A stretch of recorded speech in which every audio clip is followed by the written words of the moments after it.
शुभारंभ था प्रदेश के अंदर 142 योग वेलनेस सेंटर के शुभारंभ के आज के इस कार्यक्रम के अवसर पर यहां पर उपस्थित मेरे सहयोगी मंत्री डॉक्टर धर्म सिंह सैनी जी, विभाग के अपर मुख्य सचिव श्रीमान प्रशांत त्रिवेदी जी, विभाग के सभी अधिकारीगण, आयुष मिशन से जुड़े हुए सभी हमारे पदाधिकारीगण, आज की इस वीडियो कॉन्फ्रेंसिंग के माध्यम से विभिन्न जनपदों में उपस्थित हमारे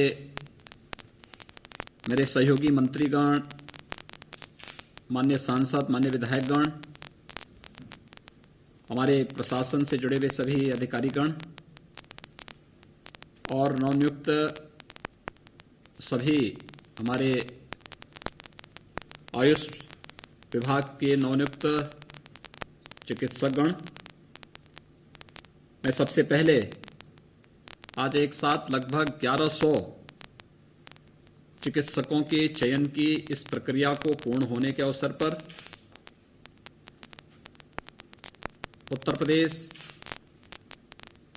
लोक सेवा आयोग के अपने अधिकारियों को हृदय से धन्यवाद देते हुए आयुष विभाग को इस बात के लिए अभिनंदन करता हूं कि इन्हें एक साथ 1100 चिकित्सक मिले हैं और उन्होंने जिस तत्परता के साथ नियुक्ति पत्र वितरण के साथ इनको नियुक्ति की प्रक्रिया को आगे बढ़ाया है, यह प्रदेश के आयुर्वेद और होम्योपैथी चिकित्सा क्षेत्र में अपने कैरियर को आगे बढ़ाने वाले हमारे इन युवाओं के लिए एक अवसर के रूप में है। मैं इसलिए विभाग को धन्यवाद देते हुए सभी नव चयनित चिकित्सकों का हृदय से अभिनंदन करता हूं, उन्हें बधाई देता हूं। वास्तव में आयुष मिशन भारत की परंपरागत चिकित्सा पद्धति को प्रेरित और प्रोत्साहित करने का एक बहुत अच्छा माध्यम है। कोरोना कालखंड ने तो हम लोगों को भारत की परंपरागत चिकित्सा विधा के बारे में सोचने के लिए मजबूर भी किया है। आप देखते होंगे, आप सभी के कोई मेहमान आता होगा या कोई आपका निकट का शुभचिंतक या मित्र आता होगा, आज से 1 वर्ष पहले प्रेरित और प्रोत्साहित करने का एक बहुत अच्छा माध्यम है। कोरोना कालखंड ने तो हम लोगों को भारत की परंपरागत चिकित्सा विधा के बारे में सोचने के लिए मजबूर भी किया है। आप देखते होंगे, आप सभी के घर में कोई मेहमान आता होगा या कोई आपका निकट का शुभचिंतक या मित्र आता होगा, आज से 1 वर्ष पहले ये स्थिति थी कि कोई आता था, अगर आपने चाय के लिए नहीं पूछा तो नाराज होता था। आपने उसे अच्छे पकवान नहीं खिलाए तो उसमें नाराजगी देखने को मिलती थी। अगर आपने उससे पहले कभी काढ़ा के बारे में किसी परिवार ने चर्चा भी कर दी तो लोगों को ये माना जाता था कि ये व्यक्ति की सोच बहुत पुरानी सोच है।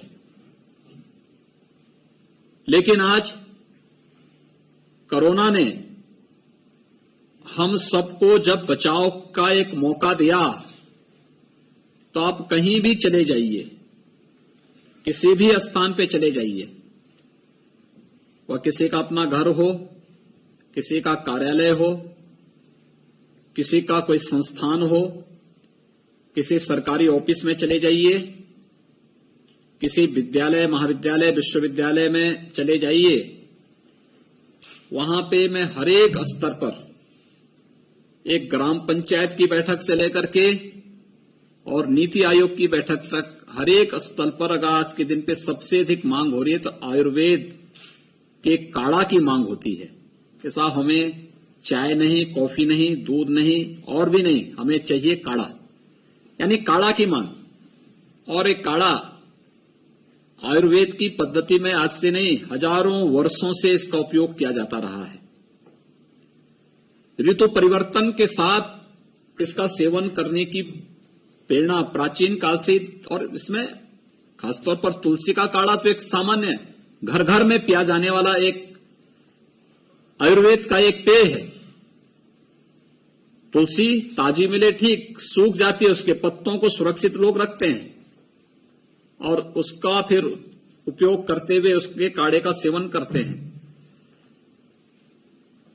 यानी आयुष के प्रति, चाहे वह आयुर्वेद हो, यूनानी हो, होम्योपैथी हो, सिद्धा हो, यानी इन सब के बारे में भले ही हमने डिग्री न ली हो, भले ही हमारे पास उसकी विशेषज्ञता न हो, लेकिन खासतौर पर आयुर्वेद के बारे में, सिद्धा के बारे में तो प्राचीन काल से ही घर घर में दादी के नुस्खे के नाम पर हम इसका उपयोग करते रहे हैं और ये आज भी हर परिवार किसी न किसी रूप में इनका उपयोग करता है। हमारे यहां हल्दी का उपयोग, कौन ऐसा भारतीय होगा जो अपने घर में भोजन में हल्दी का उपयोग, अदरक का उपयोग या हींग का उपयोग न करता हो। भाई हींग गर्मियों में नहीं सेवन करते, सर्दी प्रारंभ होने के साथ हींग का उपयोग करते हैं। छोटी सी हींग में कोई स्वाद नहीं, लेकिन उसकी औषधीय गुण के कारण भारत प्राचीन काल से उसका उपयोग करता रहा। हल्दी में कोई स्वाद नहीं, वो तीक्ष्ण है, लेकिन औषधीय गुण के नाते हम लोग हर सब्जी में इसका उपयोग करते रहे। अदरक में कोई स्वाद नहीं, लेकिन अदरक का उपयोग हर भारतीय परिवार प्राचीन काल से करता रहा है। और जब हम करते थे, हमारे पूर्वज इसका सेवन करते थे, दुनिया हमें पिछड़ा मानती थी। और आज जब दुनिया की जान में आफत पड़ी तो वह भी, आप चले जाइए, दुनिया में इस समय सबसे अधिक मांग हो रही है हल्दी की, अदरक की, तुलसी की, और भारत के इस काढ़े की सबसे अधिक मांग हो रही है, जिसको हर भारतीय परिवार प्राचीन काल से, चाय के आने के पहले से जिसका इस्तेमाल करता रहा है। हम अपने आयुर्वेद और इस आयुष मिशन की कीमत को समझें। और मैं धन्यवाद दूंगा प्रधानमंत्री मोदी जी को, जिन्होंने प्रधानमंत्री बनने के बाद आयुष मिशन को एक अभियान के रूप में लिया और आयुष मंत्रालय का ही गठन करते हुए इस विधा के प्रोत्साहन के लिए अनेक प्रकार के कार्यक्रम उन्होंने पूरे देश के अंदर प्रारंभ किए और देश का पहला आयुष विश्वविद्यालय भी दिल्ली के अंदर बनाया। कितना बड़ा कार्य, कितना बड़ा विस्तृत क्षेत्र है।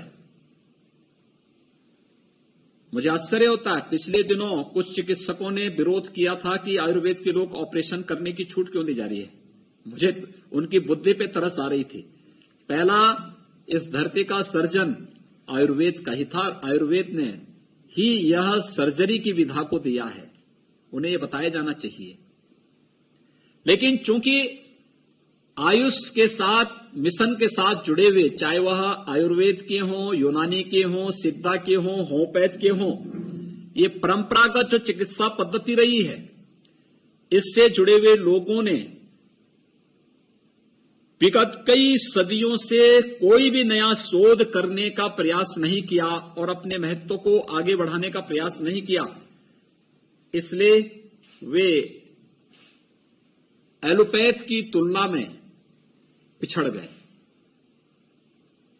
जब डिग्री की बात होती है तो हमारे पास व्यापक संभावना होने के बावजूद भी हम लोगों ने उसे आगे बढ़ाने का प्रयास नहीं किया।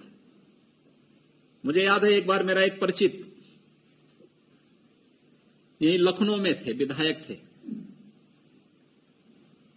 तो मैंने अचानक फोन किया। यह लगभग आज से 12 वर्ष पहले की घटना है।